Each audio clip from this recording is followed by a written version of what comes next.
సాధు సుందర్ సింగ్ మీరు పేరు విన్నారు కదా. ఆయన ప్రభుని నమ్ముకున్న తర్వాత ఇంట్లో నుండి ఆయన వెలివేసినారు. నిజంగా ఆయన పేరు సాధు సుందర్ సింగ్ అంత కాదు, సుందర్ సింగ్ అంతే. ఆయనకు సాధు అని ఒక బిరుదు తగిలిచ్చినారు. ఆయనకు తగిలిస్తే వర్తించింది, కానీ మనకు తగిలిస్తే వర్తించదు. మనం ఇప్పుడు ఆ పేరు పెట్టుకున్నాం అనుకో, ముందు ఎవరైనా పేరు పెట్టుకుని చూడండి మనకి ఎలా కనిపిస్తుందో. మీ పేరు ఎవరైనా ఉందనుకో, మోజస్ ఉంటుంది అనుకో, సాధు మోజస్, అబ్బో పేరుకి జీవితానికి ఎక్కడ సాధువే కనిపించదు అని మనం అనుకుంటాం కదా. ఆయన సాధు అని ఎందుకు అయ్యారంటే, ఆయన యేసుప్రభువుని నమ్ముకున్న దినాల్లో భారతదేశము ఇంకా స్వాతంత్రం లేకుండా బ్రిటిష్ వాళ్ళ పరిపాలిస్తుండేవాళ్ళు. అప్పుడు యేసుప్రభుని గురించి ఎవరైనా చెప్తే ఇది బ్రిటిష్ వాళ్ళ దేవుడు అని తలంచేవాళ్ళు. అందుకనే ఆయన అనుకున్నాడు, భారతీయులకు భారతీయ పాత్రలోనే యేసుప్రభుని పరిచయం చేయాలని. భారతీయులు భక్తిగా ఉండాలంటే ఏం చేస్తారు అంటే, ఇంక కాషాయ వస్త్రం ధరిస్తారు, కాళ్ళకు చెప్పులు లేకుండా ఉంటారు, లోకమంతా పరిచయించినట్లుంటారు, ఒక సామాన్యం ఒక సాధువు వలె ఏమీ ఆశించకుండా గ్రామాలన్నీ తిరిగి వారు ప్రకటిస్తారు అన్నట్లుగా ఈ సాధు సుందర్ సింగ్ గారు అలాగ ప్రకటిస్తూ వచ్చినారు. ఓ దినాన ఆయన యేసుప్రభు యొక్క వాక్యం ప్రకటిస్తూ ఒక రైల్లో ప్రయాణమై వెళ్తున్నాడు. బహుశా మీకు స్టేషన్ ఉందా కోదాడికి?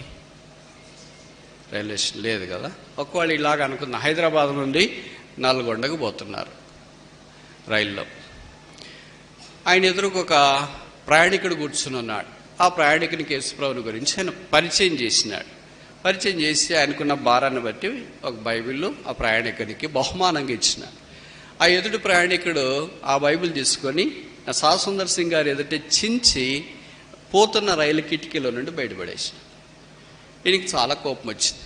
సాధు సుందర్ సింగ్ గారు అన్నారు, నీకు బైబిల్ ఇష్టం లేకపోతే నాకు వద్దండి అని చెప్పి నాకు వాపసు ఇవ్వచ్చు కదా, నా కళ్ళు ఎదుటే నువ్వు చించి పడేస్తున్నావు అంటే నేను ఏమనుకోవాలా అని అంటే, అప్పుడు ఆయన అన్నాడు, ఎదురుగా ఆయన వ్యక్తి, మీకు నాకు ఇష్టం లేదంటే వాపసు ఇస్తే మీకేం బాధ కలగదు, మీ కళ్ళెదుటి చించేస్తే మీకు ఎక్కువ బాధ కలుగుతుంది. అది నా కక్ష, అది నా పగ, అందుకనే మీ కళ్ళెదుటి నేను చించేశాను. సాధు సుందర్ సింగ్ గారు ఆయన కొరకు ప్రార్థన చేసినాడు. నల్గొండ స్టేషన్ వస్తే దిగేసి ఆయన ఇంకెళ్ళిపోయాడు. కొంతకాలం అయిపోయిన తర్వాత ఆయన నల్గొండలో ప్రత్యేక కోడికల కొరకు పిలిచినారా అని అనుకో. ఇలాగ ప్రత్యేకమైన మీటింగ్లు పెట్టి ఏర్పాటు చేసి పిలిచింటే, మధ్యాహ్న కాలంలో లేదా మీటింగ్ ఆరంభానికి మునుపు ఇక్కడ మీటింగ్ నడిపించి ఒక బ్రదర్ చెప్పినాడు, ఇప్పుడు మన మధ్యలో నాకు యవనస్తుడు సాక్ష్యం చెప్తాడు అని చెప్పినారు. సరే, ఆ యవనస్తుడు వెళ్ళి సాక్ష్యం చెప్పడం ఆరంభించినాడు. నేను చాలా ఘోరంగా జీవించినాను, ఇంకా ఆయనకు ఘోరమైన జీవితాన్ని గురించి చాలాసార్లు చెప్పాడు. ప్రతి చెడ్డ అలవాటు నాకుండేది, దాన్ని బట్టి నేను సమాధానం లేక సంతోషం లేక చనిపోవాలని అనుకున్నాను. హైదరాబాద్ నుండి నల్గొండకి వెళ్ళే రైలు దారిలో కోదాడ నుండి స్టేషన్ రైల్వే ట్రాక్ దగ్గరికి వెళ్ళాను. ఆ ట్రాక్ దగ్గరికి వెళ్తే రైలు ఇంకా రాలేదు, ఆలస్యంగా వస్తుందని తెలిసింది. ఆ రైలు ట్రాక్ దగ్గర ఒక చెట్టు ఉంది. ఆ చెట్టు నీడను కూర్చొని ఉన్నా. రైలు వచ్చిన తర్వాత రైలు కింద అడ్డం పడి ఆత్మహత్య చేసుకుందామని. ఆ రైలు రాకపోతే నేను ఆ చెట్టు కింద కూర్చొని విశ్రాంతి తీసుకుంటా ఉంటే విపరీతమైన గాలి వచ్చింది. ఆ గాలికి ఒక పేపర్ ఎగిరి వచ్చి నా మీద పడింది. ఏంటబ్బా ఈ పేపర్ పడింది అని ఆ పేపర్ తెరిచి వచ్చినాను. ఆ పేపర్లు ఇలాగ రాశారు, నీకు నీవు ఏ హాని చేసుకునవద్దు, మేమందరము ఇక్కడే ఉన్నాము, ప్రభువైన యేసునందు విశ్వాసం ఉంచుము, అప్పుడు నీవును నీ ఇంటి వారును రక్షణ పొందుదురు. అపోస్తల కార్యాలు 16వ అధ్యాయం. ఏంటి ఇంత నేరుగా ఇంత సూటిగా రాశారు? నీకు నీవు ఏ హాని చేసుకునవద్దు. నన్ను గురించి వాళ్ళకి ఎలాగ తెలిసింది? ఆ పేపర్ గాలికి ఇప్పుడు ఎలాగొచ్చింది? అది నాకెందుకు తాకింది? ఇప్పుడు నా గురించేనా ఇది? నేను హాని చేసుకోకూడదా అని ఆ పేపర్ అంతా చదవడం ఆరంభించినారు. యేసు ప్రభు నమ్ము, విశ్వాసం ఉంచును, రక్షణ పొందుతావు అని దాంట్లో రాయబడింది. అక్కడే మోకరించినాడు. యేసు ప్రభు, నువ్వు దేవుడంట, నాకు హాని చేసుకుని వద్దని పేపర్ నా దగ్గరికి వచ్చింది, నా పాపాలు క్షమించు, నేను హాని చేసుకోకుండా కాపాడు. ఇలా ప్రార్థన చేస్తుంటే తన పాప స్థితి తనకు కనిపించబడింది. ఆయన రక్షణ పొందినాడు, పాప భారమంతా తొలగించబడింది. ఆ పేపర్ హత్తుకున్నాడు. ఇంకా ఇలాంటి పేపర్లు ఎక్కడున్నాయని ఈ కలయి చూస్తున్నాడు. అంతలోపల రైలు రానే వచ్చింది. ఆ రైలు దాటిపోయింది. తన ప్రాణాన్ని తీసుకోవటానికి ఆయన ఇష్టపడలేదు.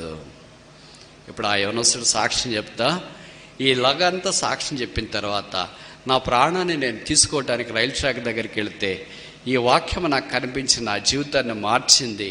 ఆ వాక్యము నా దగ్గరికి ఆదినాన గాల్లో పంపిన దేవునికి స్తోత్రము కలుగునుగాక. గాల్లో ఆ వాక్యం ఆ దినాన నా దగ్గరికి ఎగిరి రాకుండా ఉంటే నా తల రైల్వే పట్టాల మీద ఎగిరి పడి ఉండేది. అలాగ సాక్షి చెప్పి కూర్చున్న తర్వాత ఇప్పుడు సాధు సుందర్ సింగ్ గారు వాక్యం చెప్పడానికి వచ్చినాడు. ఆయన కళ్ళన్నీ కన్నీళ్లు పర్వతం అయిపోయినాయి, కన్నీళ్లు పర్యంతం అయిపోయినాయి. ఆయన ఇలాగ చెప్పడం ఆరంభించినాడు. నేను ఒకసారి సికింద్రాబాద్ నుండి నల్గొండకు రైల్లో ప్రయాణం అవుతూ ఉంటే యేసుప్రభుని గురించి ఒక ఆయనకి నా ఎదురుగా ప్రయాణికునికి చెప్తున్నాను. ఆయన బైబిల్ ఇచ్చినాను, నా కళ్ళెదుట చించేశాడు. ఎందుకు చించేశాడని బాధపడ్డాను. ఇప్పుడు ఆ చించేసిన ఆ బైబిల్లోని వార్త కిటికీలో నుండి వెళ్ళింది ఈ రైల్వే ట్రాక్ మీదే. ఆ పత్రిక ఈ యవనస్తుని తాకింది. ఇప్పుడు ఆ బైబిల్ చించేయటానికి దేవుడు వాడుకున్న క్రైస్తవేతను బట్టి దేవునికి స్తోత్రము కలుగునుగాక. వచ్చిన సభికులంతా కన్నీటి పరమయ్యారు. ఆహా, దేవుని బుద్ధి జ్ఞాన బాహుళ్యములు ఎంత దొడ్డవే. దేవుని వాక్యం శక్తి కలిగింది. దేవుని సువార్తికుడు శక్తి కలిగిన వారు, ఇతరులను ప్రభావితం చేయగలిగిన వారు. దేవుని జనమా, దేవుని ప్రజలారా, ఇది మన సంగతి ఏంటి? మన చుట్టూ అనేక మంది ఉన్నారు. సంవత్సరాలు జరుగుతున్నాయి. మన హృదయంతరంగంలో కార్యము నూతనపరచబడి వారిని కూడా ప్రభు వైపు సంపాదించాలని దేవుని ఉద్దేశం. మరి మన జవాబేంటి? ఈ దేవుడైన యెహోవా నీకు తోడై ఉన్నాడు, నీకేమీ తక్కువ